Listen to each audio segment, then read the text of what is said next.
Today, it's the 21st of April, and we are down to, I think, our 6th episode of this series. And it's my pleasure and great honor to introduce our guest today, who is none other than Prof. Dr. Amir, who is a consultant endocrinologist at Gleneagles Hospital, Penang. Glad to have you, Prof. Thank you for having me.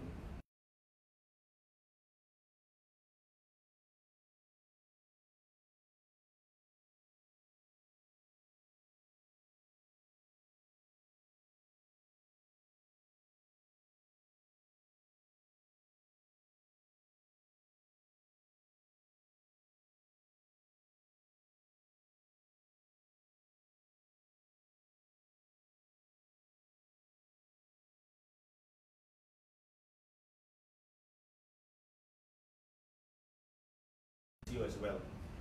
An important group of patients are our patients who are diabetics, and the impact of fasting during Ramadan on diabetics requires discipline, preparation, as well as willingness to break the fast if necessary, with medical advice as well.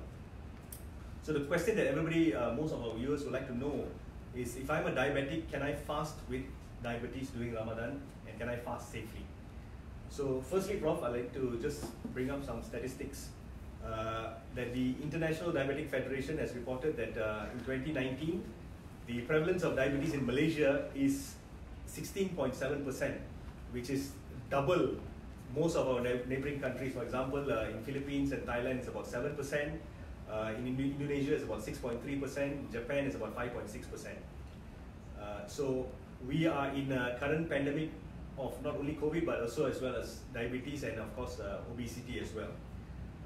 To start off, Prof, can you say something perhaps on what is exactly diabetes mellitus or diabetes, and what is its common symptoms and signs? Thank you very much. Yeah, diabetes mellitus is prevalent in Malaysia. I think the data varies between 16 to 20-something%, but that's just because of actual epidemiological studies. I was involved with the metabolic syndrome study, Malaysian metabolic syndrome multi-center, and we found around 22%, but half of them did not know they were diabetic. So the known diabetics probably are more around 10-11%. I'm sure, I'm surprised in various other ASEAN countries it is that low, but it is a lot depends on testing. Just like COVID virus, Yeah. The more you test, the more you find out. So diabetes mellitus is a chronic hyperglycemia. It's a disease where blood sugar is raised continuously. That's what we call chronic hyperglycemia. Because blood sugar can rise temporarily due to stress or whatever, but when it's increased continuously, you're called diabetes mellitus. The more predominant diabetes type in Malaysia is type 2 diabetes. That is a disease where they don't start off being insulin deficient, and the main problem is due to lifestyle and body weight and genetics, they are unable to control the blood sugar because they are producing insulin, but the insulin does not work properly because they are overweight or they are sedentary.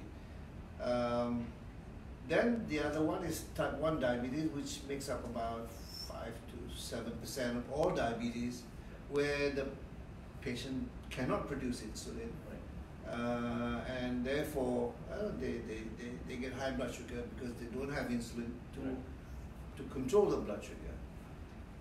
The other types of diabetes are much rarer, the type that occurs in pregnancy, and also the genetic diabetes.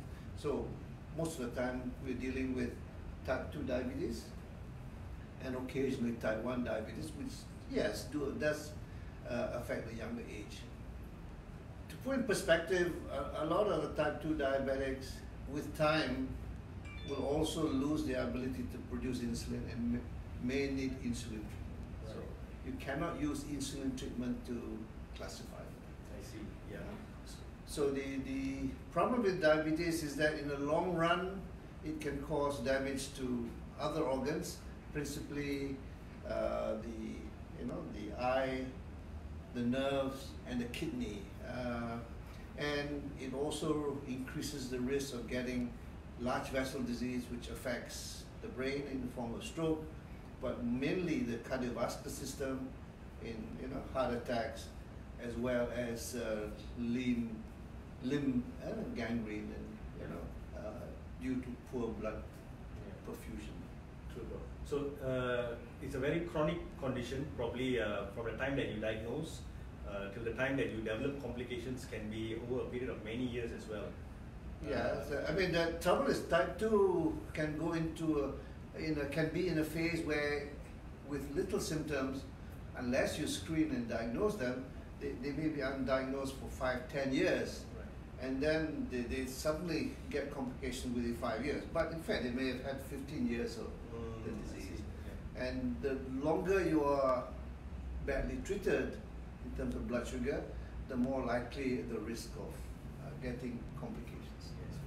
So I think what that translates is that probably if you are exhibiting a family history, or you have certain signs and symptoms like probably increased water or fluid intake, increase appetite and so on, there is a possibility that you need to get yourself screened for diabetes as well. So having said that, Prof, how do you diagnose diabetes actually? Yeah, I think going to screening, diabetes is probably one of the best, disease to screen. Yes. Because screening is so cheap, and the screening is accurate. The blood sugar is such an easy test to do that it is accurate. So, and then it's reproducible. And then the most important thing about screening is that you can do something about it. Yes. So screening, yes, maybe if you have the risk factors, you have strong family history, you are overweight, you have sedentary lifestyle, even without symptoms, above maybe a certain age, maybe even 20, once a year you get a fasting blood sugar done. That's a good way of screening for diabetes. But if you have risk factors, then you should do more often. And certainly one of the other risks is that you have diabetes in pregnancy, then they're also more likely. Yes. So I think gestational diabetes or diabetes in pregnancy, currently the rates are probably also increasing. So there are numerous etiology attributed to this condition. So probably we need to get expert medical advice to actually advise you on what type of diabetes you might be encountering. Yeah. I mean, you say what test? Yeah, this is blood sugar. If you have no symptoms, we really need 2 abnormal blood sugar to make the diagnosis. And I mean blood sugar done in the lab. The finger prick one is by right, should not be used for diagnosis. Right. And then nowadays the other test of hemoglobin A1C is also now accepted as a diagnostic test. Right. Then you can do a test blood sugar after a meal. The levels are slightly different. And then if there's still a doubt, then we do a formal glucose tolerance test where we give you a certain amount of glucose and check blood at 1 hour, at 2 hours really to see. Okay, excellent, Prof. Coming to the treatment aspect, what are the usual treatment options that a patient who is diabetic can expect? If you go with type 2 diabetes, the treatment is really quite simple. You look at the thing that's produced it, sedentary lifestyle, being overweight, and these are such a big contributor to the illness. And these are free, cheap to deal with. You just improve your lifestyle, which means not so sedentary. You don't have to start jogging and running marathons straight away. Just have active. You park further away from the shops and walk. And the shops, 1 floor, you walk stairs rather than the lift or escalator. Yeah. Even that sort of simple improvement in activity, move a bit more. Then obviously if you have a weight problem, then a sort of dedicated exercise program, and then a reduction in either partly to reduce the calories to make you lose weight, and also because your system, the body system is really not able to deal with sugar properly, then you make sure you don't put up the blood sugar. So your diet should be low in carbohydrate, certainly low in simple carbohydrate, so that the blood sugar doesn't rise. More fiber in your diet to reduce the absorption of sugar. Excellent. Regarding medications, Prof, we have oral medication that you can take as well as subcutaneous insulin. So how, as an endocrinologist, would you decide whether a patient should be on medication, oral or insulin? Does the patient have a say in the treatment option that they are having? Nowadays, medicine, the management of patients is a two-way partnership thing. Yeah. I don't think we should be prescribing and you do this type of approach, because you can do that if the patient don't understand and don't follow. It's pointless. You decide on the regime. So as I said, the main treatment is really the lifestyle change and to reduce the body habitus. And then we look at the type of problems they have. If the main problem is insulin resistance, which they inherit plus acquire with the weight gain, Yes. then there are drugs like metformin, which influence insulin action, to try first, and then we will then look at the other part of the phenotype. If it's fasting sugar is high or post-pregnant sugar is high, then we can tailor. Right. There are now drugs available that can help the blood sugar from rising after meals. Then there are drugs that also, especially with overweight, that some are injectables, like what we call GLP-1 drug, that helps in terms of reducing, improving satiety, changing the rate of gastric emptying so that you eat less. And then if need be, then there are drugs. If you're not too overweight and your problem is that you need insulin to be more active in your blood, then there are drugs that drive insulin from the pancreas if you still have an intact pancreas.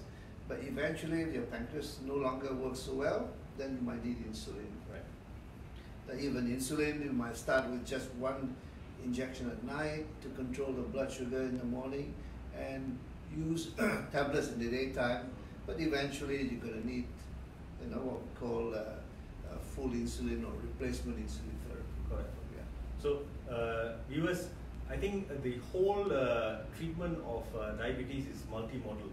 You have so many synergistic. You have to join together to treat one disease, and it's not easy. I think I can understand how Prof. There's so many tools in his armamentarium. Yeah. There's so many drugs that he has to choose from. So I'd like to reiterate here that please do not self-medicate. A lot of our patients, basically, once they're on a certain medication, they tend to go to the pharmacy and just keep buying the same drugs. Yeah. This is a chronic disease. You need to come for your follow-ups. You need to check up, and you need to see if your drugs or the medication that you need might have to be escalated or might have to be changed to another option. And that's where our physicians, endocrinologists will be the best person to actually advise you and educate you, as well as teach you what options that you should be on. Yeah, I always advise don't look over your shoulder at your neighbor in the waiting room to see what drugs they're on, and think that you should be on the same drug, or what your uncle is on, or your nephew is on. Yeah. Because there are differences in terms of what we're trying to achieve in terms of metabolic response, and also that we have to tailor to your own renal function, because as the renal function changes, then we'll have to use either a smaller dose or a different drug. Correct. Yes. Okay. So now we will proceed with our area of focus for today, which is diabetes in fasting. So Prof, if let's say we have a diabetic patient who's decided to fast, and this is his first year, what should they discuss with their healthcare team or their physicians and so on? Okay, the fasting in Ramadan is from morning, from dawn until dusk, until sunset. And this is a complete fast, which means you are not supposed to drink water, and you're not to take any nutrient drinks, nutrient-free or food. So that there is a big stress in terms of the metabolic process. It's a stress for even non-diabetics, but more so in a diabetic person. So that's important to think.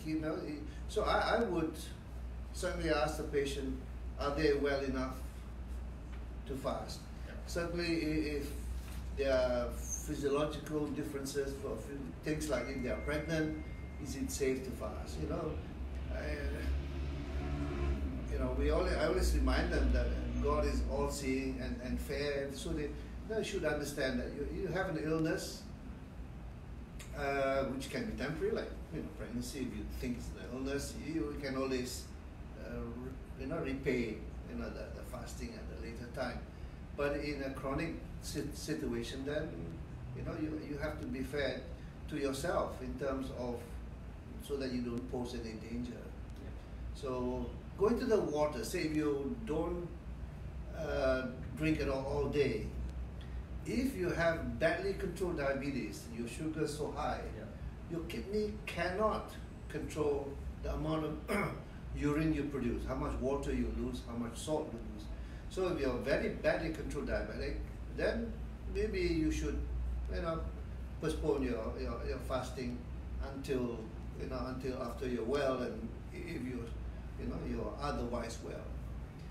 If you have chronic renal failure, your kidney is affected by diabetes or hypertension, then in chronic renal failure you are unable again to control the amount of water that you lose. Although people think, oh, renal failure means there's no urine produced, but in fact in chronic renal failure you produce a lot of urine, but the urine is poor quality. It doesn't remove the waste products. Right. Yeah. So you cannot. In these people, it can be quite dangerous to fast because you cannot control water loss.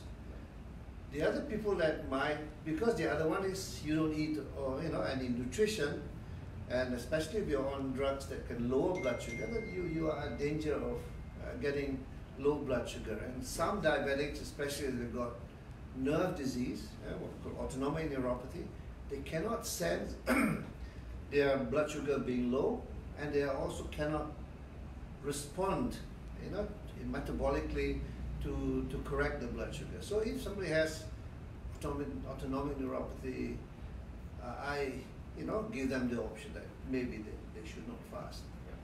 But other people, it depends on their treatment. They can fast, but they must also be willing to do home monitoring, check their own sugar. That's been shown by the fatwa that pricking your finger does not negate the fasting. Right. And this is maybe something you can, depending on what you're on. If you're on which tablet, what your kidney function is, and if you're on insulin, they'll be slightly different. So if you want me to continue on the specific one, say you're on diet alone, Right. And your renal function is okay, fine. I would encourage to fast, Right. because if you fast properly by the religious way, in the evening you don't go mad and Correct. take 3 plates of rice and eat cakes and stuff which you don't normally. Then you're not going to benefit from the fasting time. But otherwise, yes, if you're on diet alone and you're overweight, it could in fact help your weight reduction.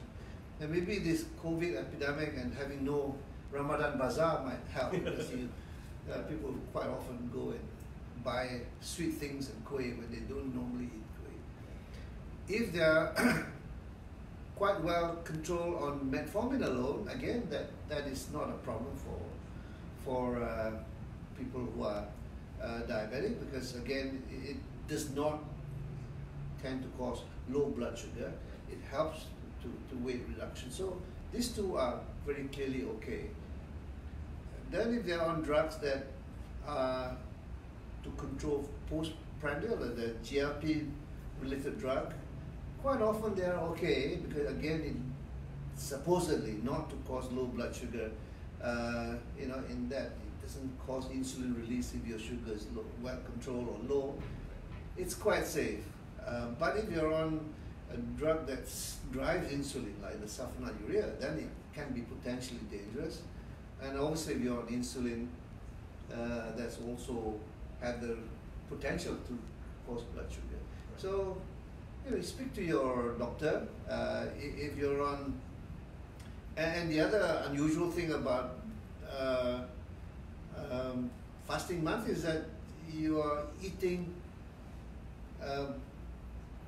your biggest meal is probably in the evening. Right. Whereas when we treat diabetes, we tend to give more of the drug in the morning, because the changes in what we call cortisol and growth hormone and stuff makes your blood sugar tend to be high in the morning. So we often use a drug that's bigger dose in the morning, lesser dose at night, or even insulin, the dose in the morning is bigger than at night. Right. So which means during fasting month you might have to reverse it. Use the bigger dose at night when you are breaking your fast, and a smaller dose in your sahur time. Yeah. But you have to be prepared to check your blood sugar, you know, at maybe in the before lunchtime, to make sure it doesn't go too low, and in the afternoon. Some people have asked, you know, you do a practice run. Yeah. Say like you are fasting in a week or in a few days, have a few practice runs where you can check your sugar, and then it's low, and you might have to. I think it's very good advice for those who are newly diagnosed diabetics who are going to be fasting for this Ramadan month. So for those of them, I think it's very good advice that you can actually advise them to have a practice run, probably from today for the next couple of days or so. And if you have any questions, you can actually bring it up to your primary care physician or your endocrinologist and so on. What are the greatest risks for a patient who's diabetic if he decides to fast during Ramadan, he or she?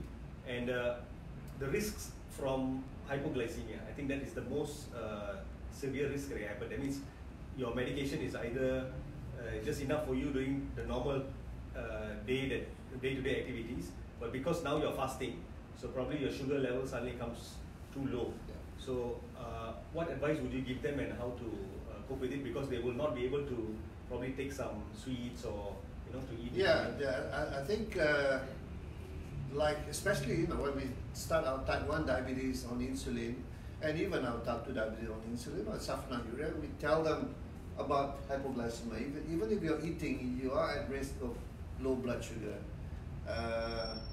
and obviously the low blood sugar will be higher risk if you're also exercising. So we have to tell you what are the symptoms of low blood sugar. You get jittery, you have palpitations, your pulse goes faster, and you get tremor and extreme hunger. Then in that situation, you can check your blood sugar just to be sure that this is what it is.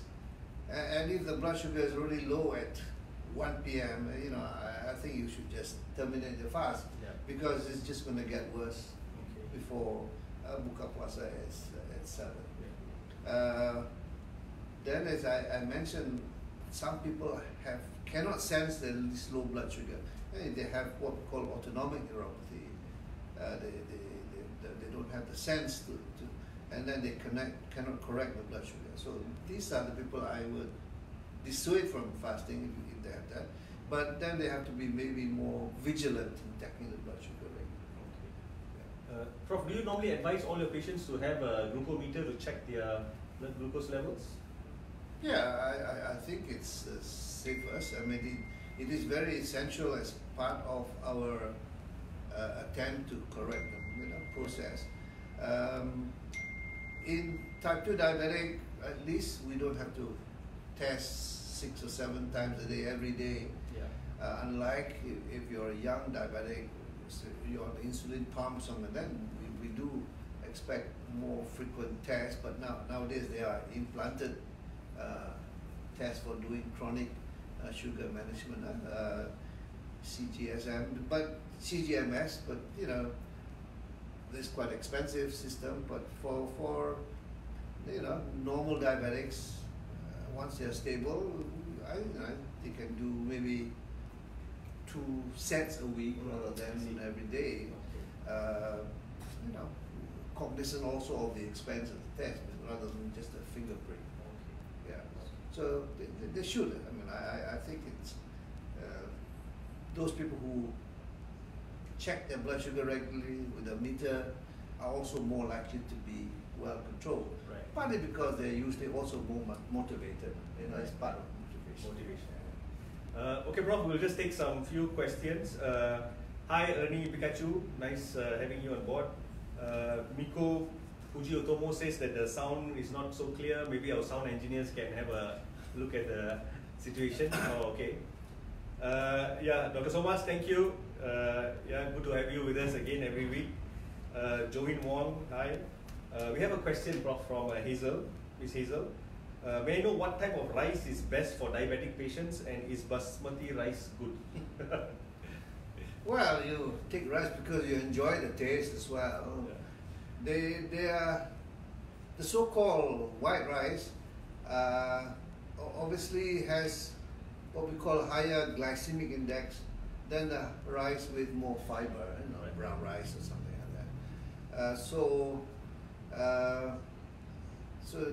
what is meant a glycemic index is for the same amount of carbohydrate that you take, either potato, bread, is the rice in the, you know, the rice, the peak of blood sugar, how quickly, how high it goes after taking that meal. So white rice will have a higher glycemic index than brown rice. The total carbohydrate is the same, but the peak of the blood sugars. Yeah, so it doesn't affect. But there's also the amount, you know. If you take rice, you know, a lot of rice, you can take brown rice, you're gonna have a negative effect in your blood sugar control anyway, because you eat more, you gain weight, then you put yourself into the insulin resistance. So I think the first thing is to reduce the amount. Yes, if you like brown rice, use brown rice instead. Right. But a lot of people don't like brown rice. Yeah, you know, maybe it doesn't go so well with Chinese food. It goes very well with, you know, Indian food, spicy food. So maybe you can mix, but first step is to reduce the amount. Right. You know, use other means of carbohydrate like chapatis. You know, chapati is good, very high fiber, so much better than say roti canai, which has higher calorie because of the all the ghee they put. You know. Yes, boss. Yeah. Okay. We have a question from our, I think, a viewer from Indonesia. Hi, William Tugadi. Gembira untuk jumpa. His question is, ibu saya menderita diabetes, sudah melakukan operasi hip replacement dan sering tidur. Selalu dapat pneumonia, kenapa bisa? Actually, he's added that in English as well. I want to ask a complication about diabetes in old people. Okay, old people, okay, they are more likely to get diabetes. Yeah. And old people are also more likely to have diabetes a longer time, a longer period, duration. So they are also more likely to have other diseases like kidney disease, arterial disease, heart disease. It is, you know, and they are more likely to have joint problems. So we cannot give them the same advice, you know, go jogging or go walking when they can't. So this is where I say, if you can just move, you know, walk, even walk slowly, but walk, you know, more frequently. And you cannot move so much, and you can use arm movement. You know, any movement, it's better than being sedentary. I think because she's done her hip replacement surgery, Yeah. and often needs to get out of bed, but problem is she always gets pneumonia, probably secondary infections probably for diabetic control. Yeah, I think so. Again, you know, as you get older, if you're overweight, you're more sedentary, you don't breathe deeply. There are things that you can learn through your doctor, Yeah. you know, with physical therapies, you know, how to improve your ventilation so that you know, and cough better. So yeah, these are all, you know, quite simple things and can be quite cheap. You don't have to spend money. Prof, how about for women who are fasting during Ramadan and they are pregnant? Yes. Again, you know, I always say, you know, if something to consider is that you can defer your fasting till after you've delivered. You know, yes, you know, it is provided for in the religion. Yes. But this is more, especially more so if they are on insulin. Yeah. And in the early part of pregnancy, there's a tendency for the blood sugar to suddenly fall. So I think there's a risk about hypoglycemia, which can be a bit dangerous. But if they're on diet alone and they've got renal function is not a problem, hydration is not a problem, I don't see a problem with fasting. If they're on, say, metformin, which we use a lot in gestational diabetes, again, is not a problem. It's those that are on insulin that I tend to, you know, advise them that you should consider. If they still want, obviously, it's up to the doctor to manipulate the treatment and monitoring so that we can allow them to do the fasting safely. Right. Okay, good. Let's have the questions. Let's have them keep on coming because we still have some time. We have a question from Linda Davis, Prof. Nowadays, I make cauliflower rice, which is becoming very popular. I think from cauliflower they prepare rice as a type of replacing the normal rice because the glycemic index is lower. Oh yeah. Yeah. Is this healthier in diabetes than normal rice? I'm not a diabetic, but I'm just interested. Any comments? Right. I mean, food is not there to cause illness. You know, food is nutrition. It's the abuse of food that's a problem. Yeah, if you find a food that's made from cauliflower, and then obviously the fiber content is much higher. Yeah. The carbohydrate proportion is much lower, so it should be better. But you know, if you take a lot of it as well, it does eventually can contribute to the calories. So again, it's all about a balance. You know, you take too much of one type of food as well is not good. It's much better to be a balanced diet, which means, you know, some carbohydrates, some, you know, smaller carbohydrate, smaller amount of protein, and a lot amount of vegetable. Right. So, Prof, typically Ramadan meals, especially when they sahur and also when they break fast, they tend to be very high in calories and tend to have a lot of sugary substance. And they sometimes will have high fat content as well. What should people with diabetes do in preparation for their sahur as well as their buka puasa? Yes, you know, when I had my, you know, when I was in University of Malaya, my diabetes practice was much higher. You know, we did a sort of survey to look at control. During fasting month, the control is no better. In fact, some of them worse. And in fact, a lot of them don't lose weight. But the ones who really practice fasting as the religion meant you to, you know, where you forego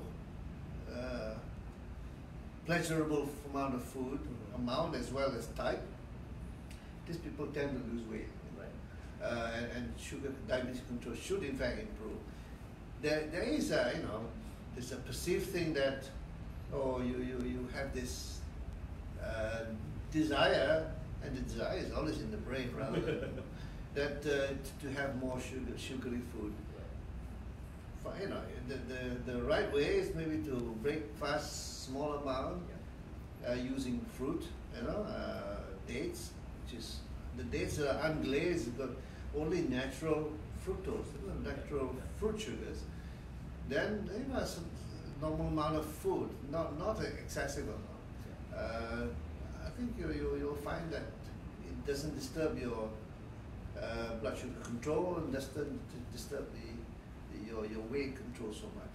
But you have to be cognizant of the fact that your insulin dose have to be changed, to be reversed, and quite often the dose at sahur might have to be reduced.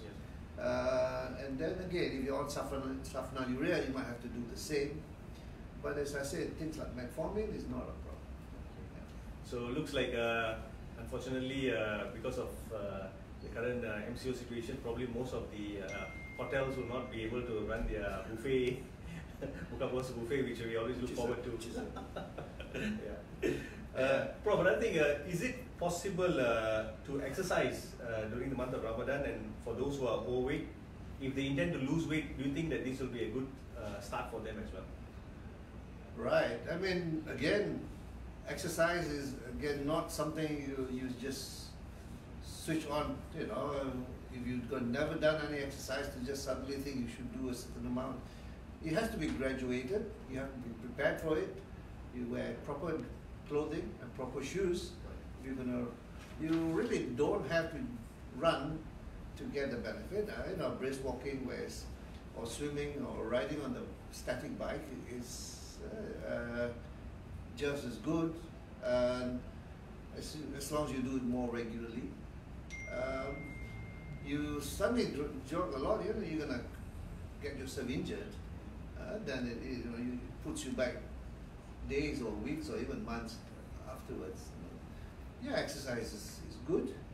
Fasting month, I mean, quite often, a lot of people would say do the exercise, say, after 6 o'clock. And then they run, they jog, finish at 7, so they'll be time almost for buka puasa, rather than jogging in the morning where then you have to lose a lot of water, lose a lot of energy and glycogen in your muscle.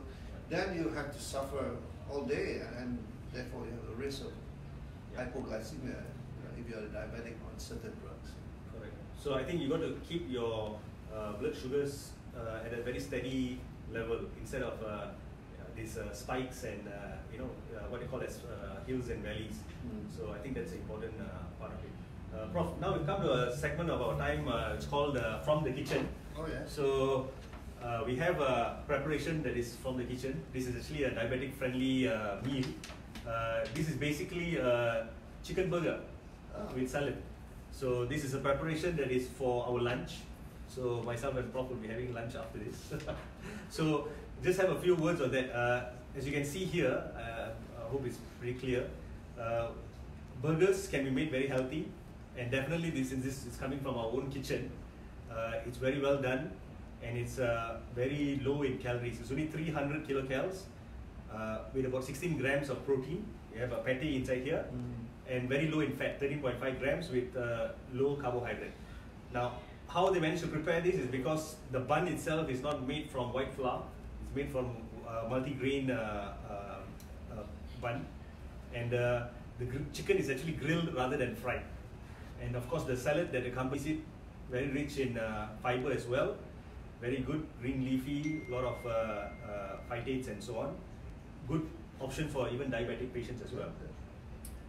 And of course, salads are low in calorie, rich in vitamins and minerals, and they actually improve satiety and without adding much calorie into the meal itself. Okay. So this is for us, and to accompany that, we have it's not Dalgona coffee, as you can see, it's Milo mocha.